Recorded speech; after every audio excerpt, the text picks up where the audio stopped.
Eastleigh Dreamers, welcome to a very special vlog with me, Tom, because today I'm going to teach you 10 facts about London that you might not know, but I'm going to be doing it from a bicycle. That's right, we're going on a little cycling tour of London.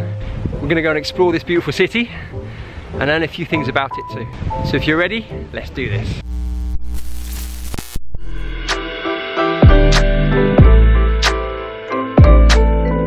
So we're starting our tour in Victoria Park. It's a beautiful old park in East London, incredibly green right now, looking magnificent. Okay, my first fact. London was originally called Londinium. It was a Roman settlement in about 43 AD. Now the original London was where the City of London is now. So whenever you come to London and you see the Gherkin, Tower 42, all like the business district, that is where the original London was formed. My dear friend, where have you been? Where have you gone? What did you win?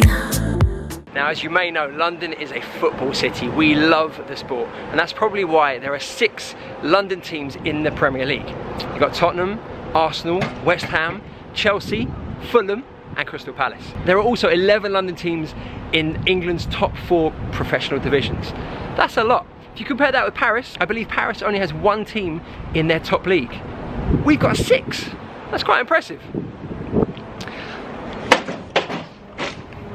Now I'm cycling around the West Ham Stadium at the moment. They moved in here a few years ago. It used to be the Olympic Stadium where we hosted the London 2012 games. But as I say, now they've turned it into a football stadium, and West Ham play their home games here. Let me know in the comments below, do you follow a London team? Have you got a favourite? Tell me in the comments below. Someone there, are you listening? Right, I'm now in the centre of London, guys. As you can hear, it's a little bit noisy. But did you know that this is not the only London in the world?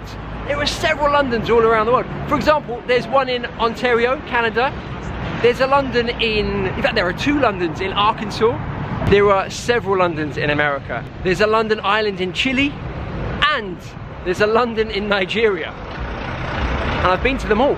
Okay, that isn't true. All right, I've just stopped. I need to find a docking station. The thing is with these bikes is that you hire them for half an hour, and then every other half an hour you have to pay a bit more. So if you return them within the half an hour, then it's free. So that's what I'm gonna do. I've stopped off in front of a monument, which is a historical London landmark. This is where the Great Fire of London started. So they erected this monument to commemorate the beginning of the Great Fire of London. You can walk up, there are about 200 to 300 steps, and there's an amazing view at the top. I'm not gonna do that today, but if you're ever in London, come to Monument and check it out. All right, I'm gonna return my bike, get a new one, and then I'm gonna blow your minds with the next fact. We can go on again, 'cause you seem like you want it bad. Alright guys, I've decided to come off my bike because it is super busy. I'm walking over London Bridge. But this isn't the original London Bridge. There have been several versions of London Bridge, but one of them that was built in the 1830s was dismantled in 1967 and shipped to America. That's right, in a place called Lake Havasu City in Arizona, there is London Bridge, the London Bridge. It was bought by a man called Robert P. McCulloch and shipped over to America in the late 60s. The idea was that he wanted to attract tourists and residents to his new city in Arizona. So he decided to buy London Bridge. Now there are some rumors that he thought he was buying Tower Bridge, which is over there. He denies this. He said that he always wanted to buy London Bridge, but I suspect he wanted Tower Bridge. It's much more beautiful. Anyway, it was shipped over to the States, then it was taken on a train across the country to Arizona, where they constructed it in 1971, and it's been there ever since. Right, I think it's time to get back on my bike. Now as you cycle around London, you realise just how multicultural the city is. In the 2011 census, 36.7% of people in London were born abroad. That's huge. And in 2015, they figured out that 69% of kids in London had a parent that were from abroad. Just shows you how multicultural the city is. I've heard there are about 300 languages spoken within the city, and yeah, you can hear it as you're cycling around, you can hear that.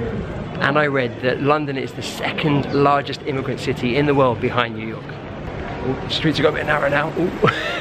Oh, some beautiful singing coming up here, guys. Check it out.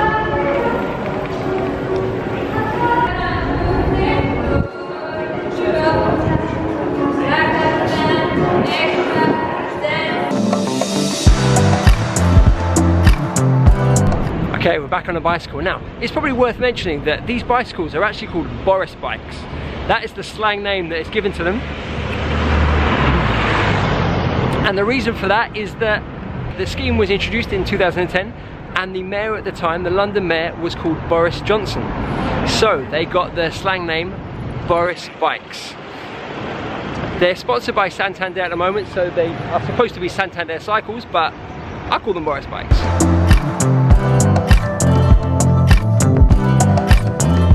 Taking a Boris bike isn't the only way to get around London. In fact, if you look around, you'll see hundreds of black cabs.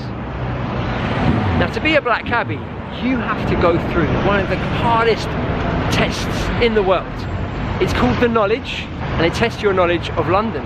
There are 320 routes that you have to remember and learn, which are all within a 6-mile radius of Charing Cross.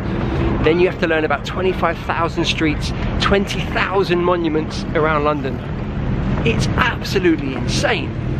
It takes between about 2 to 4 years to learn, and I'm in complete awe. And I'm in complete awe of people who take it. Now remember guys, this is the time before GPS, before TomTom, sat-navs, Google Maps. They had to know almost every street in London. It's remarkable.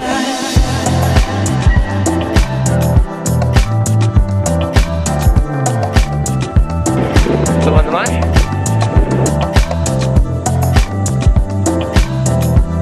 Alright guys, I've cycled to Westminster. I've stopped just here to show you Big Ben, but it's covered up. They're doing refurbishment at the moment. I think it's going to take a couple of years, so you're going to have to believe me that this is Big Ben. I promise you it is. Anyway, so the big fact about Big Ben, some of you might know already that Big Ben we think to be the tower, but actually it's just the bell inside the tower. It makes all the noises. The tower is actually called the Elizabeth Tower, after Queen Elizabeth. So when you next see the House of Parliament, you'll know it isn't actually Big Ben. You're looking at the Elizabeth Tower. Everyone's overtaking me guys, being outpaced. Got to step up my game, come on. I can cycle faster. Here we go, come on. Oh, there's one. Come on. And another. Alright, I popped off my bike for this one. This is cool guys. This street right here, into the Savoy, is the only street in Britain where you can drive on the right. Normally we drive on the left, but for some reason, and I don't know why, don't ask me why, this street you have to drive on the right. How cool is that? Just this one street, and it's about 50 meters, not even that far. Here we go, black cab coming in. On the right. Alright, I've stopped again, XT Dreamers, outside the Be At One pub, but it used to be called the Red Lion pub. This is in Soho. Now, this is famous because upstairs, right up there, this is where Karl Marx drafted the Communist Manifesto. History was made in that room. Unbelievable. And this is what I love about London, is that history has been made in every corner of the city. Each street that you walk down, you know that something momentous has happened there. And right here, the Communist Manifesto was drafted.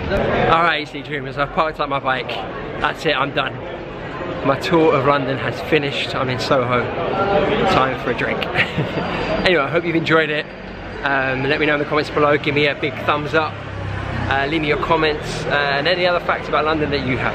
Alright, this is Tom, the Chief Dreamer, saying goodbye.